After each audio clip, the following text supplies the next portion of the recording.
우리에게 주시는 하나님의 말씀은 골로새서 1장 9절로 12절 그리고 21절로 22절까지입니다. 봉독합니다.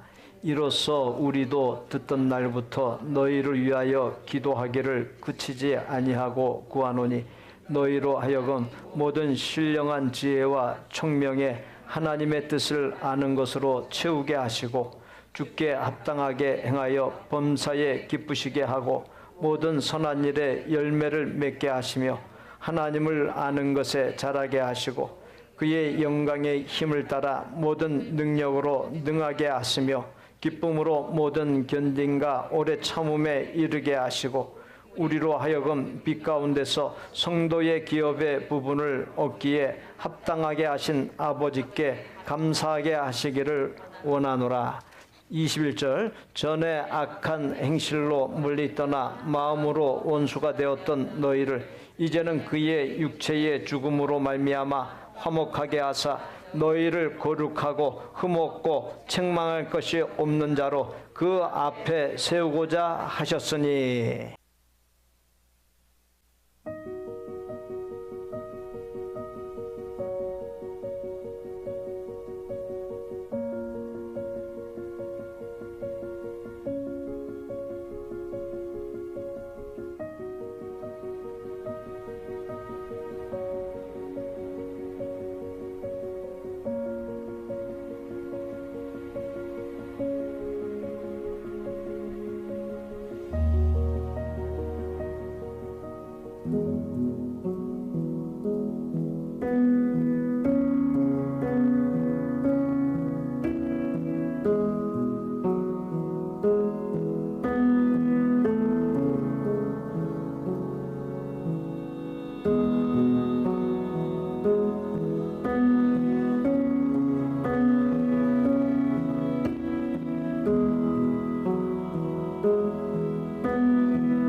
예수님께서 우리 곁에 연약한 모습으로 다가오실 수도 있고 또 나의 힘을 필요로 하는 사람으로 내게 다가오실 수도 있다는 것입니다.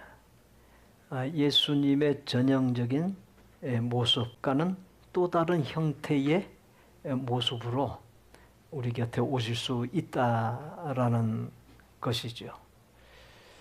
저는 이 영상을 보면서 정말 우리 교회 앞에 똑같은 상황이 벌어질 때 우리는 어떤 반응을 하겠는가? 어떤 모습을 보이겠는가? 사실 그러한 물음에 대해서 지금 영상에 나온 성도들과 같이 되지 말라는 법이 없어요.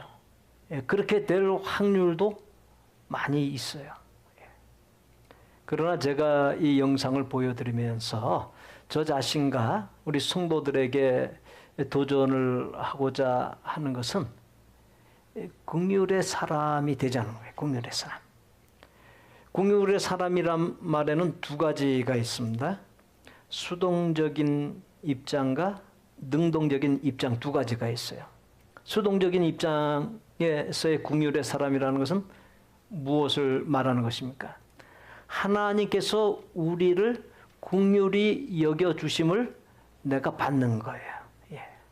그 하나님의 긍휼히 여겨주심을 우리는 일생 동안 받으면서 살지 않습니까? 그러면 어떻게 해야 되겠습니까? 받은 긍휼을 다른 사람들에게 나타내 보일 수 있어야 됩니다. 그런 측면에서는 자발적이고 능동적인 긍휼의 사람이라고 할 수 있을 것입니다. 그와 같은 긍휼을 사는 동안 잘 이루어갈 수 있는 하나님의 기쁨이 되는 긍휼의 사람이 다 되실 수 있기를 예수님의 이름으로 축복합니다. 지난 6월 16일 주일에 삶의 목표라는 제목으로 말씀을 전한 바 있습니다. 오늘도 이어서 같은 본문과 제목으로 두 번째 시간을 갖습니다. 지난번에 삶의 목표로 두 가지를 말씀드렸습니다. 본문 9절에서 모든 신령한 지혜와 총명에 하나님의 뜻을 아는 것으로 채우게 하시고, 골로새서 1장 11절에 하나님을 아는 것에 자라게. 성도의 삶의 목표는 첫째, 모든 신령한 지혜와 총명에 하나님과 하나님의 뜻을 아는 것으로 채우는 것. 그것이 우리 삶의 목표라고 하는 것입니다. 하나님을 알고 하나님의 뜻을 알게 되면 어떻게 되겠습니까? 그 사람은 철든 사람이 될 수밖에 없는 거예요. 그 사람은 잘 성장된 사람, 성숙한 사람이 될 수밖에 없는 것이. 하나님을 만나지 못하고 하나님을 알지 못하고 하나님의 뜻을 깨닫지 못하면 그 사람이 나이 먹어도 철들 수가 없습니다.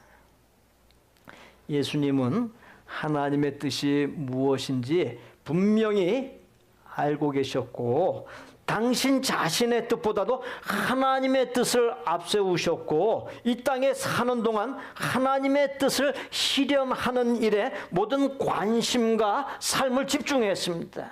모든 에너지를 거기에 쏟아 부으셨습니다. 요한복음 6장 38절로 40절 말씀입니다. 함께 봉독합니다.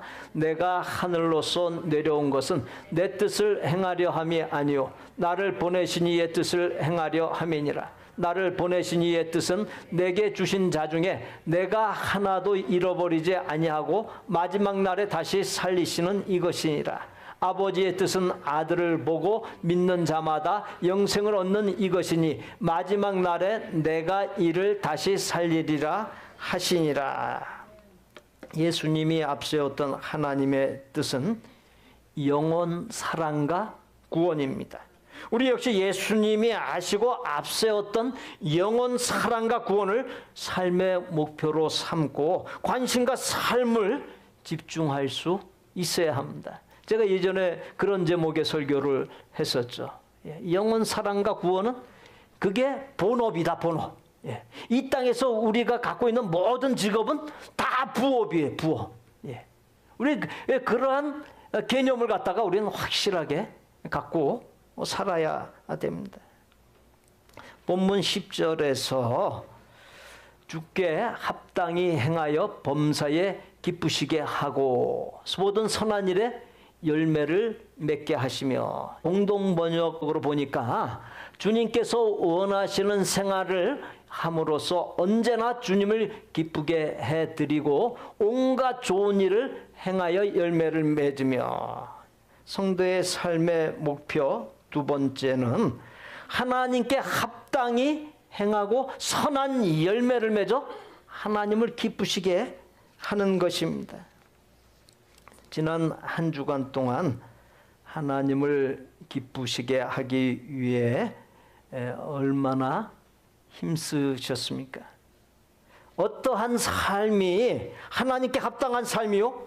하나님을 기쁘시게 하는 삶이겠습니까? 합당하다라고 하는 말은 같은 비중이라고 하는 의미입니다. 예를 들면 주님께서 거룩하신 것처럼 우리도 거룩한 백성이 되는 것, 그것이 합당한 삶이에요.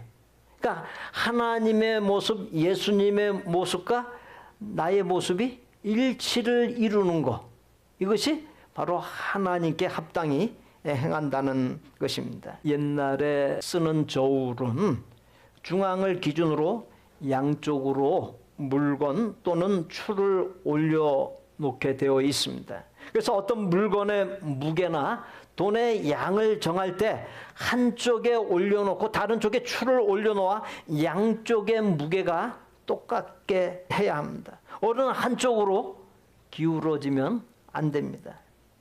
옛날 바벨론 시대에 벨사살이라고 하는 왕이 있었습니다. 그가 신하들과 손님들을 왕궁으로 초청하여 연회를 벌이고 있는데 갑자기 손가락이 나타나 벽에 알 수 없는 글을 쓰는 것이었습니다. 그러자 모인 모든 사람이 술맛을 잃어버리고 얼굴빛이 하얗게 질려 벌벌 떨고 있었습니다. 놀라운 왕은 그 글을 해석하는 사람을 찾았으나 찾지 못했습니다. 마침 하나님의 사람인 다니엘이 나아갔습니다. 메네 데겔 우르바신, 하나님께서 왕의 시대를 달아보아 끝나게 하셨다. 왕이 저울에 달려 부족함이 드러났고 왕의 나라가 메대와 바사 사람에게 준바되었다라고 하는 뜻입니다. 아주 안 좋은 뜻이죠. 그 해석대로 그날 밤에 벨사살 왕이 죽임을 당하고 나라는 다리오에게 넘어가고 말았습니다. 이 자리에 나 역시 하나님의 저울에 달면 어떻게 되겠습니까? 나의 부족하고 허물진 모습, 죄악된 모습으로 인하여 여지없이 기울어져 하나님의 맹렬한 진노와 무서운 심판이 있게 되고 말 겁니다. 그러나 하나님께서 이 자리에 나를 저울에 달았을 때 절대로 기울어지지 아니하는 것은 하나님의 독생자이신 예수님이 나를 대신하여 십자가에 달려 죽으심으로 나의 죄값을 모두 치러주셨기 때문입니다.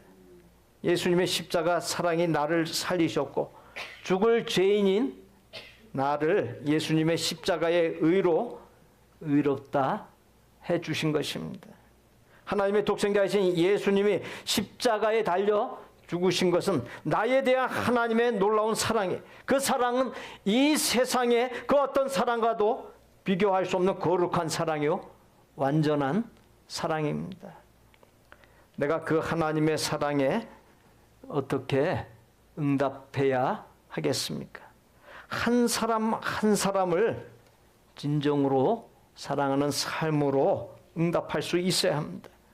참된 사랑을 하는 것이 하나님께 합당한 것이요 하나님을 기쁘시게 하는 선한 열매인 것입니다. 오래전에 들려드린 바 있는데 한 번 더 들려드리겠습니다. 어떤 사람이 자신이 죽으면 지옥에 갈 것이라고 생각했습니다. 수명이 다하여 죽었습니다. 지옥과 천국의 갈림길에서 베드로를 만났습니다. 너 지옥 갈래? 천당 갈래? 하고 묻는 것이었습니다.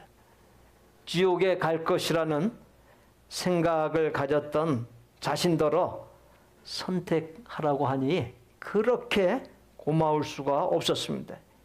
이왕 선택하게 해준 거 천국과 지옥 모두를 구경하고 결정하게 해달라고 부탁했습니다. 베드로가 흔쾌히 허락했습니다. 천국에 가봤더니 성도들이 흰 옷을 입고 천사들과 함께 찬송을 부르는데 한참 있어 보니 따분하여 견딜 수 없었습니다. 그래서 이번에는 지옥에 가보았더니 카지노도 있고 술집도 있고 아가씨도 많고 왁자지껄한 것이 꼭 마음에 들었습니다. 천국과 지옥을 모두 경험한 후에 베드로에게 나는 아무래도 지옥 체질인 것 같아 지옥에 가겠습니다 라고 했더니 베드로가 곧바로 지옥으로 보냈습니다. 신이 나서 막 지옥으로 달려갔는데 지난번에 갔던 곳이 아니고 뜨거운 불못에 떨어져 견딜 수 없는 고통을 겪어야 했습니다. 지난번에 왔던 곳과 왜 다르냐고 큰 소리로 울부짖었더니 베드로가 그때는 관광비자로 온 것이고 이번엔 영주권으로 왔기 때문에 완전히 다르다라고 답변을 하더랍니다. 우스개 이야기이지만 의미심장한 이야기가 아닐 수 없습니다. 이 세상에서 욕망과 향락과 헛된 것을 쫓아 살면 천국의 삶에 적응하기 힘든 것을 말해주고 있습니다. 이 세상에 사는 동안 하나님께 합당한 삶을 살고 선한 열매를 맺어 이 세상에서부터 천국 체질이 되도록 힘써야 한다라고 하는 뼈 있는 풍자입니다. 본문 11절에서 그의 영광의 힘을 따라 모든 능력으로 능하게 하시며 기쁨으로 모든 견딤과 오래 참음에 이르게 하시고 성도의 삶의 목표는 셋째, 하나님의 영광의 힘을 받아 기쁨으로 오래 참는 것입니다. 하나님의 영광스러운 권능이란 모든 악한 것을 이기는 경건의 능력, 사탄과 죄와 욕망을 이기는 능력, 하나님의 나라인 천국을 향해 흔들림 없이 나아가는 능력 등을 가리킵니다. 그러한 능력으로 강하게 되어 어떤 위협이나 타협이나 유혹에 넘어가지 않고 승리에 이르기까지 견디는 것을 삶의 목표로 삼을 수 있어야 합니다. 저는 이 세상이라고 하는 곳을 영적인 전쟁터로 말씀드리고는 합니다. 영적인 전쟁터인 이 세상에서 승리하는 길은 두 가지입니다. 싸움을 단숨에 이기거나 아니면 싸움에서 이길 때까지 오래 참으면서 견뎌내는 것입니다. 물론 죄 짓도록 넘어지도록 위협이나 타협이나 유혹을 조금도 미련둠 없이 이기는 것이 속 시원하고 가장 좋습니다. 그렇지 못할 경우에는 차선책으로 죄 짓지 아니하도록 넘어지지 아니하도록 끝까지 이길 때까지 참으며 버티는 것입니다. 야고보서 1장 2절로 4절에 이 말씀 같이 봉독합니다. 내 형제들아 너희가 여러 가지 시험을 당하거든 온전히 기쁘게 여기라. 이는 너희 믿음의 시련이 인내를 만들어내는 줄 너희가 알미라. 인내를 온전히 이루라. 이는 너희로 온전하고 구비하여 조금도 부족함이 없게 하려 함이라. 예. 인내를 온전히 이루게 될 때 그 사람이 온전한 사람이 되고 모든 것을 구비하여 부족함이 없는 사람이 된다는 것입니다. 여기서 시험이라고 하는 말은 본래 외부로부터 오는 시련을 의미합니다. 초대교회 성도들은 신앙을 지키기 위해 수많은 고난과 박해를 겪어야 했습니다. 집에서 쫓겨나기도 하고 재산을 빼앗기기도 했습니다. 죄 없는 죄인으로 감옥에 갇히기도 하고 오해받거나 매를 맞거나 심지어 목숨을 빼앗기는 순교를 당하기도 했습니다. 영화 커바디스의 마지막 장면에 네로 황제가 등불을 치켜들고 순교당한 사람들의 얼굴을 살펴보며 여기도 웃으며 죽었고 저기도 웃으며 죽었다라고 실망하는 장면이 나옵니다. 어떻게 그런 일이 가능합니까? 전능하신 하나님의 능력을 힘입으면 가능합니다. 마음이 나약하고 겁이 많은 사람도 전능하신 하나님의 능력을 힘입게 되면 강하고 담대한 그리스도인이 됩니다. 어떤 환난과 핍박과 환경도 다 견딜 수 있게 됩니다. 오늘을 사는 우리에게 초대교회 때와 같은 무서운 핍박이나 환난은 없지만 이런저런 시험과 어려움이 있습니다. 사탄과 세상의 유혹, 인간 내면의 욕망 등을 들 수 있습니다. 그런 것들을 잘 이겨내거나 넘어지지 않고 오래 참으며 견디기 위해서 하나님의 능력으로 무장되어야 합니다. 내 힘만으로는 불가능해요. 인간의 힘만으로는 안 됩니다. 위로부터, 즉 하나님으로부터 오는 권능을 덧입어야만 가능합니다. 이사야서 40장 28절로 31절 말씀 함께 봉독합니다. 너는 알지 못하였느냐? 듣지 못하였느냐? 영원하신 하나님 여호와 땅끝까지 창조하신 이는 피곤하지 않으시며 곤비하지 않으시며 명철이 한이 없으시며 피곤한 자에게는 능력을 주시며 무능한 자에게는 힘을 더하시나니 소년이라도 피곤하며 곤비하며 장정이라도 넘어지며 쓰러지되 오직 여호와를 앙망하는 자는 새 힘을 얻으리니 독수리가 날개치며 올라간 같을 것이요 다른 박질을 하여도 곤비하지 아니하겠고 걸어가도 피곤하지 아니하리로다. 시련, 유혹, 욕망 등이 닥치거나 작용할 때 그것들을 온전히 기뻐하는 것은 그런 것들에 넘어지지 않고 잘 견딜 때 부족함이 없는 성숙한 사람, 온전한 사람이 되기 때문입니다. 본문 12절에서 우리로 하여금 빚 가운데서 성도의 기업의 부분을 얻기에 합당하게 하신 아버지께 감사하게 하시기를 원하노라. 성도의 삶의 목표는 넷째, 성도들에게 상속의 목 차지할 자격 주심을 감사하는 것입니다. 하나님의 독생자 예수 그리스도의 십자가 희생으로 얻은 죄 사함과 죄인을 의인되게 하시고 하나님의 자녀 삼으시고 영생 복락의 천국을 상속받게 해주신 구원의 은혜는 인간 삶에 있어서 가장 커다란 것입니다. 하나님께서 주신 구원의 은혜는 이 세상에서 사는 동안 겪는 그 어떤 형태의 아픔일지라도 넘어서게 해주는 가장 큰 것입니다. 그렇게 무엇과도 견줄 수 없고 바꿀 수 없는 은혜를 주신 하나님을 일생 경배하며 쉼없는 감사를 올려드려야 합니다. 우리의 일생 매 주일에 드리는 모든 예배에 하나님께서 베푸신 은혜에 대한 감사가 담겨 있어야 합니다. 찬송하고 기도하고 말씀을 전할 때 끊임없이 감사가 울려 퍼질 수 있어야 합니다.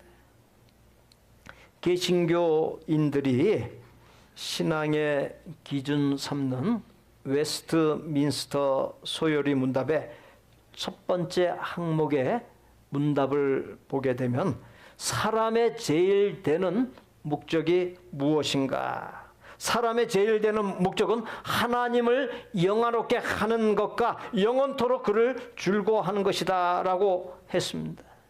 영화롭게 한다는 말은 영광되게 한다는 뜻입니다. 무엇으로 하나님을 영광되게 하고 영원토록 즐거워할 수 있습니까? 일생 구원의 감격과 감사가 넘치는 예배, 아름다운 변화와 헌신을 다짐하는 예배가 바로 하나님을 영광되게 하고 영원토록 즐거워하는 것이 됩니다. 지난 6월 16일 주일과 오늘 두 주일에 걸쳐 삶의 목표라는 제목하에 나눈 네 가지를 다시금 정리하면, 첫째, 하나님과 하나님의 뜻을 아는 데 있어서 잘하는 것. 둘째, 하나님께 합당하게 행하고 선한 열매를 맺어 하나님을 기쁘시게 하는 것. 셋째, 하나님의 영광스러운 힘을 받아 승리하기까지 오래 참는 것. 넷째, 주신 은혜에 쉼없이 감사하는 것입니다. 그 네 가지를 하나로 표현한 말씀이 본문 21절로 22절입니다. 이 네 가지를 하나로 표현한 이 말씀 우리 함께 봉독합니다. 전에 악한 행실로 멀리 떠나 마음으로 원수가 되었던 너희를 이제는 그의 육체의 죽음으로 말미암아 화목하게 하사 너희를 거룩하고 흠없고 책망할 것이 없는 자로 그 앞에 세우고자 하셨으니, 하나님 앞에, 예수님 앞에 우리를 거룩하고 흠없고 책망할 것이 없는 자로, 쭉 한마디로 달리 표현하면 온전한 자로 세우고자 하셨다라고 하는 것입니다. 하나님과 화목하고 친밀하게 되면 자동으로 그 사람은 어떻게 돼요?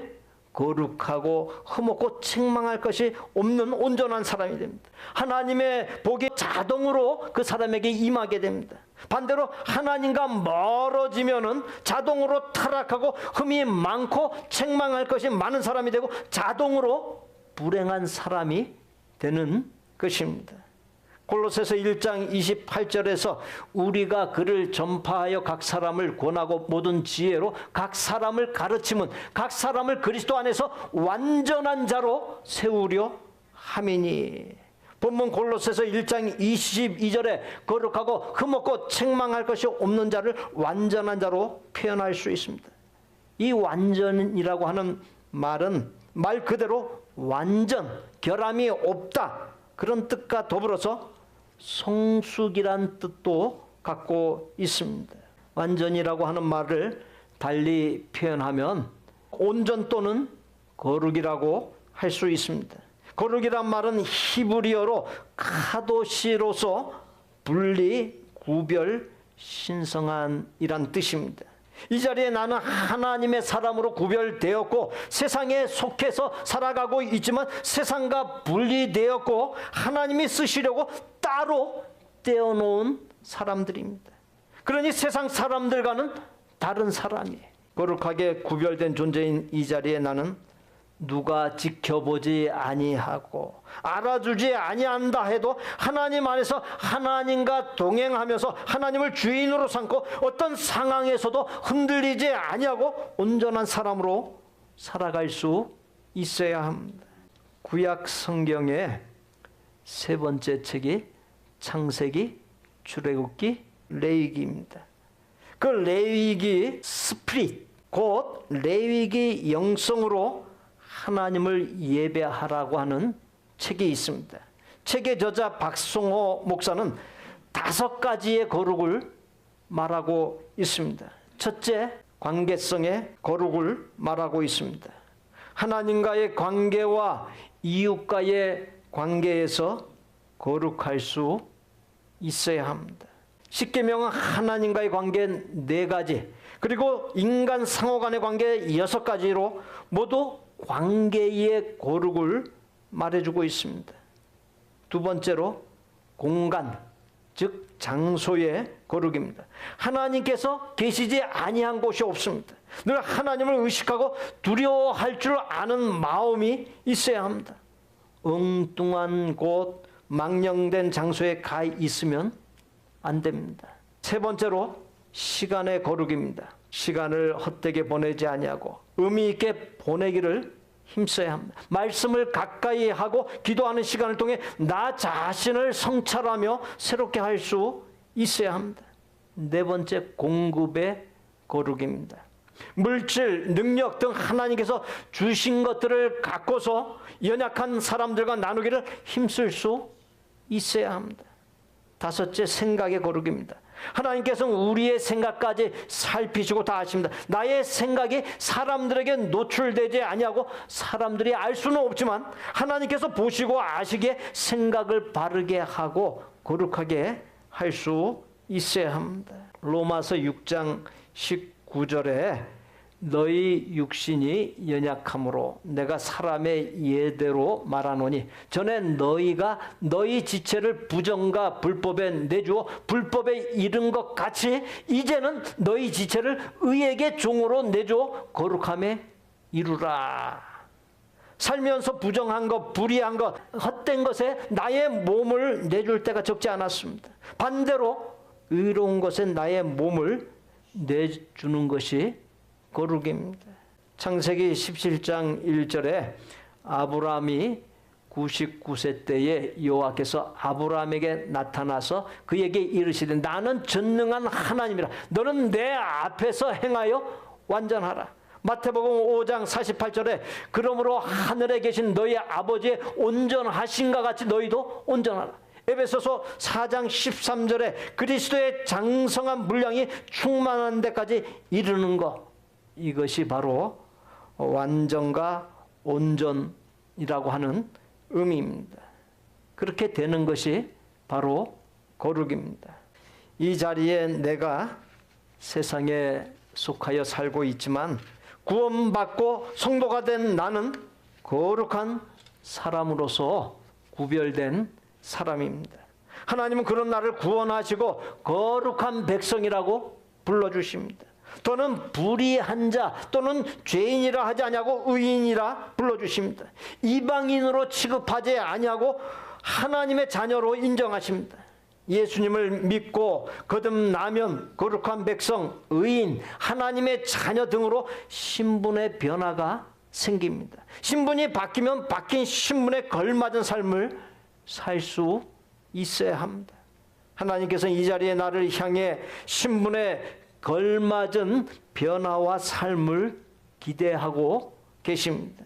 그리스도인 성도라고 하는 이름이 붙여졌으면 그 이름이 더럽혀지지 않아도 힘써야 합니다. 목사, 장로, 안수집사, 권사, 서리집사가 되었으면 가정생활, 직장생활, 교회생활 등에 있어서 아직 직분을 받지 못한 성도들이나 젊은 사람들이나 교회 밖의 사람들에게 본이 되어야 합니다. 직분에 걸맞은 삶을 살아야 합니다. 생각과 언어와 행실이 거룩해야 합니다. 예수님을 닮은 인격을 이루어가야 합니다. 책망할 것이 없는 온전한 사람으로 구별된 사람, 거룩한 사람인 것을 보여줄 수 있어야 합니다.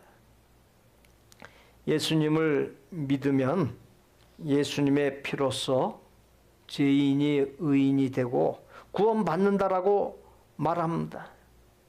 틀린 말이 아니에요. 맞는 말입니다. 그런데 의인이 되는 것만 말하고 거기서 끝나서는 안 됩니다. 그것만 강조하고 끝나다 보니까 위선자라고 하는 지적을 받고 기독교가 힘이 없어집니다. 의인이 되는 것과 더불어 의인으로 살아가는 삶, 즉 액션, 행동이 강조되어야 합니다. 독일 사람으로서 2차 세계대전 때 순교한 디트리 보네퍼 목사는 싸구려 은혜를 말했습니다. 싸구려 은혜는 예수 그리스도와 십자가가 없고 제자도가 없는 은혜이다라고 했습니다.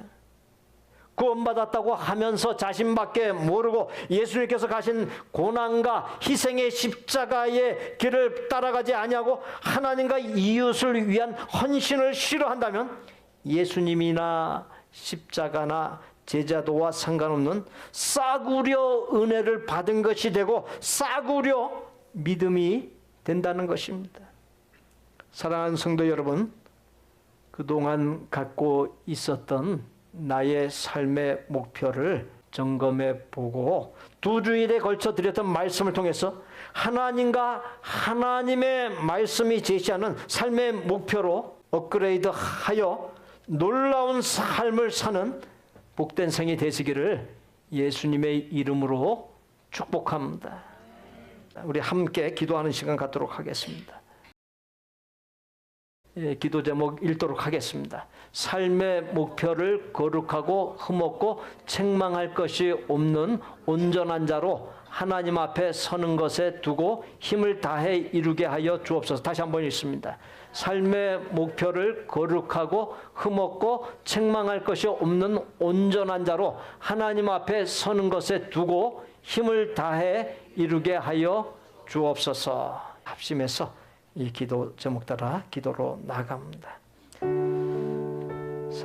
아버지, 너의 삶의 목표 헛된 것을 쫓아 살았던 모습이 많이 있었음을 고백합니다. 아버지 하나님, 오늘 말씀을 통해서 너의 삶의 목표를 점검하게 하시고 이제 하나님 앞에 바르지 못했던 목표들 다 내려놓게 하시고 정말 하나님께서 기뻐하시는, 인정하시는 바른 삶의 목표가 세워지게 하여 주시고 그 목표를 향하여서 우리가 마음과 힘을 다해 달려갈 수 있게 하여 주옵시고 헛된 것에 쏟아부었던 인생의 에너지를 참된 것에 쏟을 수 있게 하시고 참으로 우리 하나님 바라보실 때 흐뭇해 하시는 은혜의 역사 우리 삶에 충만하게 하여 주옵소서. 우리가 하나님 앞에 거룩하고 흠이 없고 책망할 것이 없는 자로 온전한 자로 세워지는 것을 목표로 해서 정진할 수 있게 하여 주옵시고 그 목표의 결실이 풍성히 맺혀지게 하여 주옵소서.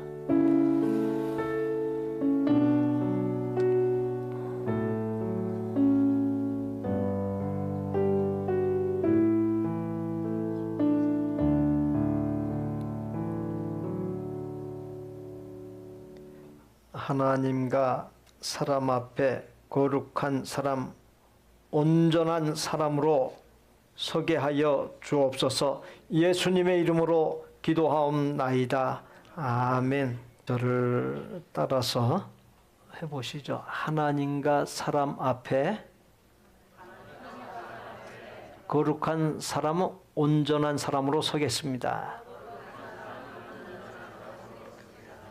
옆에 분들 보시고 온전한 사람으로 서겠습니다. 인사 나누시죠. 온전한 사람으로 서겠습니다. 우리 구주 예수 그리스도의 은혜와 아버지 하나님의 거룩하고 완전한 사랑과 성령님의 교통 내주 깨닫게 하심과 감동 변화하게 하심이 하나님과 하나님의 뜻을 알고자 힘쓰고 하나님께 합당하게 행하고 선한 열매를 맺고 하나님의 영광의 힘을 받아 승리하기까지 오래 참고 주신 은혜를 잊지 않고 쉼없이 감사함으로 하나님과 사람 앞에 거룩한 사람, 온전한 사람으로 서기를 소원하고 작정하는 모든 아름다운 마음의 성도들과 가족과 생업과 학업과 대인관계와 미래 위에 우리 복된 교회 신앙 공동체 위에